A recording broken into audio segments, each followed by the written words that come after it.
You're watching the South Texas News Leader. This is 3 News at 5. 17 dead, 15 wounded. The latest from that horrific school shooting in Florida coming up. Plus, Corpus Christi police still on the lookout for one man who was on a crime spree on the city's south side today. And a new development plan for North Beach ready to be presented to city leaders. Just ahead, we're going to take a look at what could be in our future.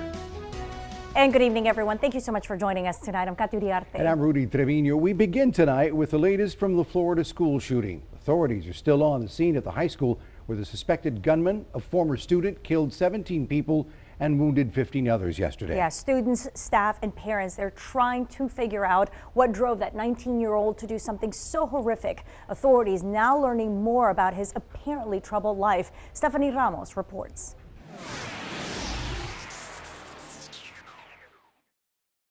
The former student, suspected of gunning down 17 people and injuring 15 others, stepped into court for the first time this afternoon.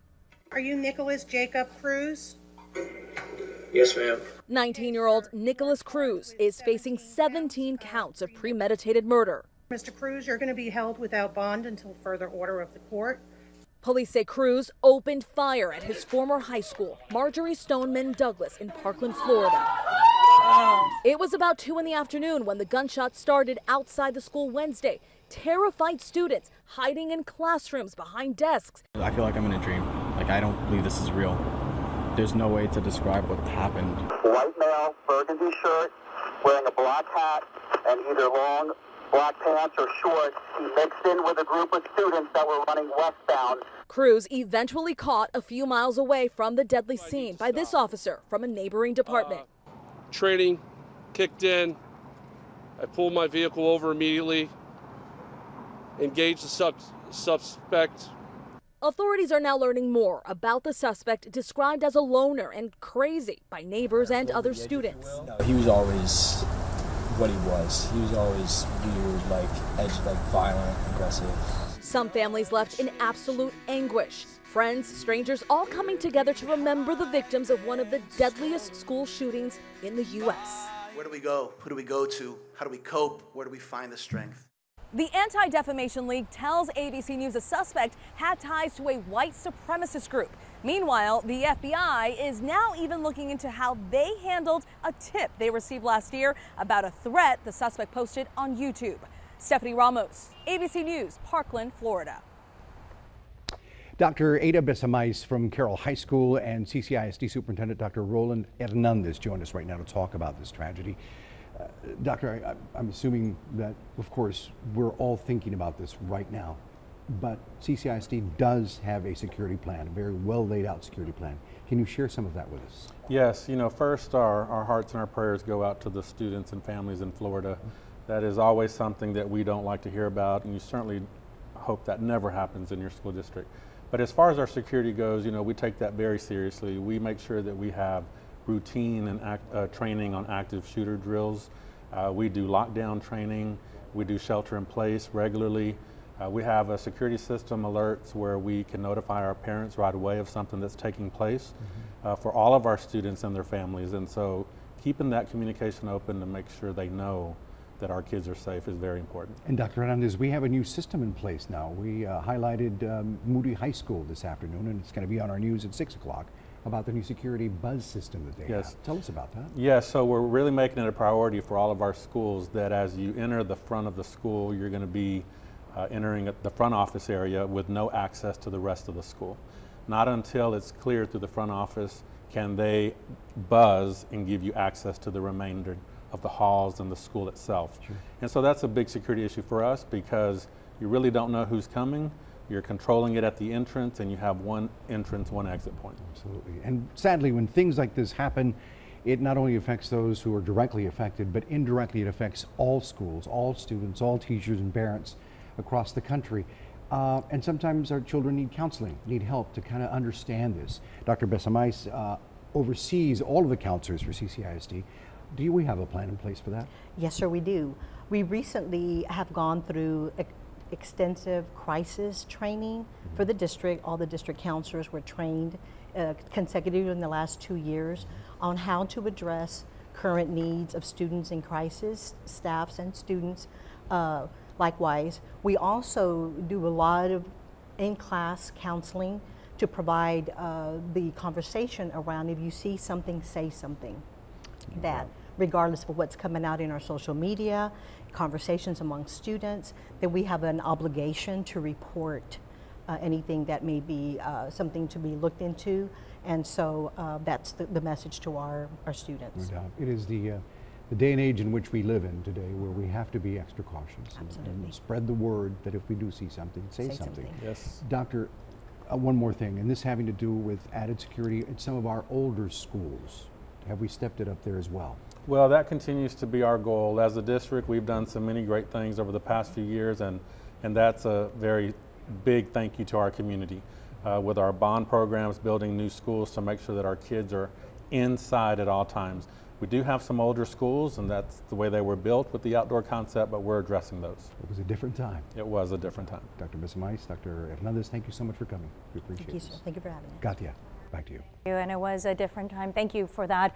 Meanwhile, other news now. So city planners are presenting an updated capital improvements list for North Beach. Our Brian Burns has been at the open house, and he joins us from North Beach with more on this. Well, Katia, Rudy, improved exit ramps from the new Harbor Bridge, a traffic circle, and a longer boat canal. Just some of the ideas being presented at the open house on the second floor of Fajitaville. That's going on right now.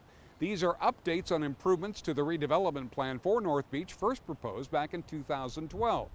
Some 24 people came to the beginning of the open house at noon today to see the ideas and give their input.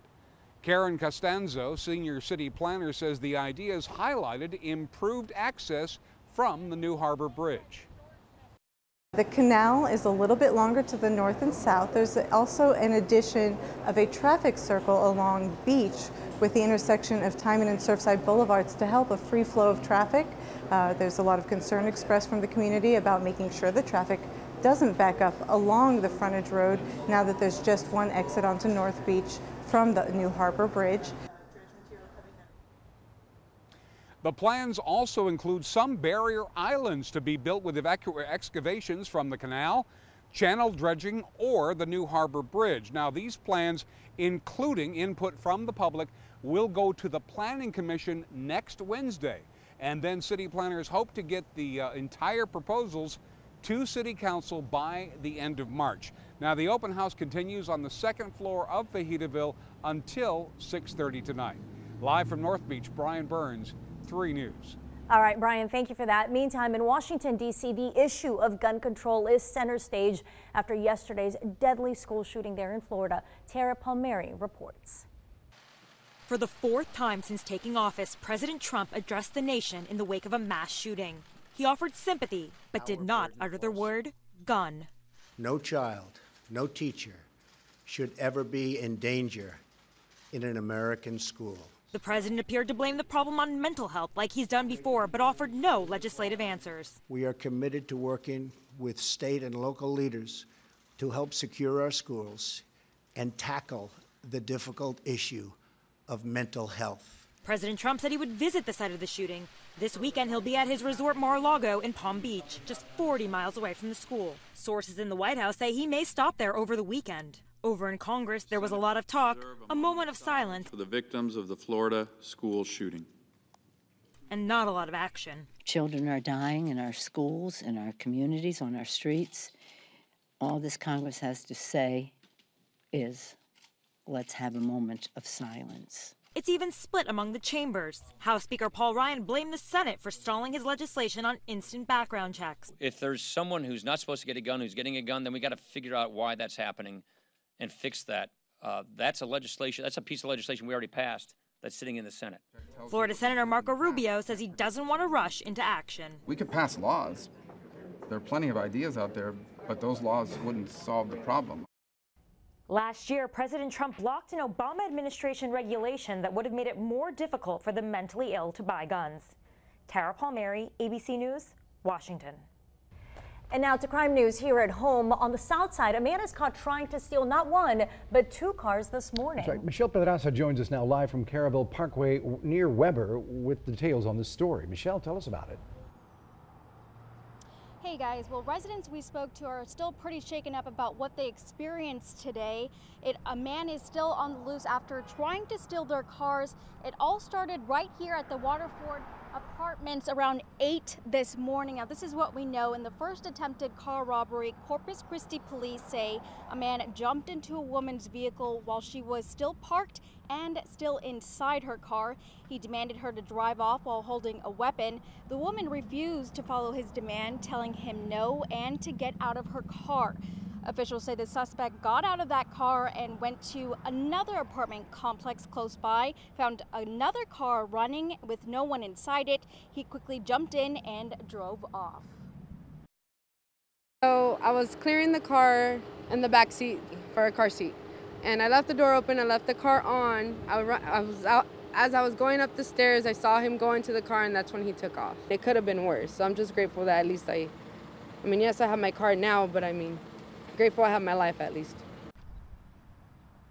Now, investigators say the suspect decided to abandon it at another apartment complex close by, and police are still looking for the suspect, and we will continue to bring you the latest details in this investigation. Coming up tonight at 6, though, hear how a cell phone helped one of those women find the stolen cars. Reporting live from Caryville Parkway, Michelle Pedraza, 3 News. Thanks, Michelle, for that. Meantime, cadets with the Corpus Christi Police Academy making a symbolic run of the streets here in our city. The 8-mile journey represents their transition into law enforcement, taking just over an hour to complete. The run begins at the Academy on Corona near Everhart, finishes at police headquarters downtown. The program takes 31 weeks to complete, and it combines physical activity and, of course, academics.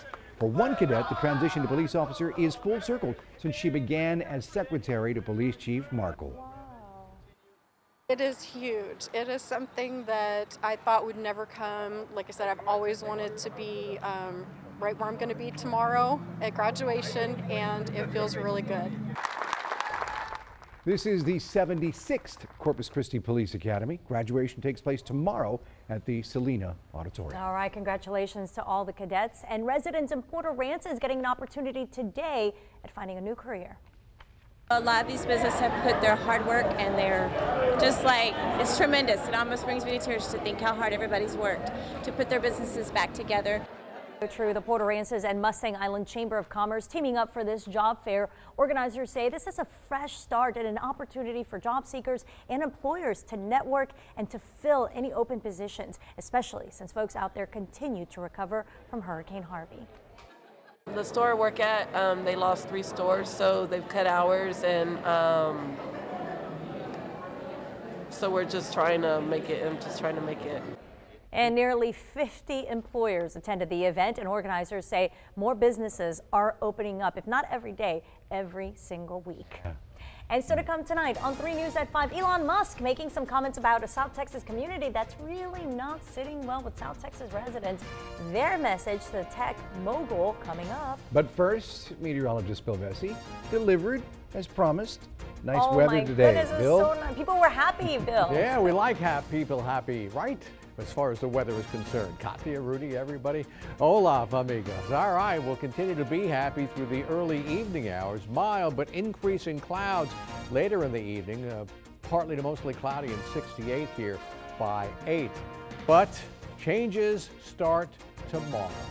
Keep it here on TV3 for the complete forecast, plus more local news on 3 News at 5.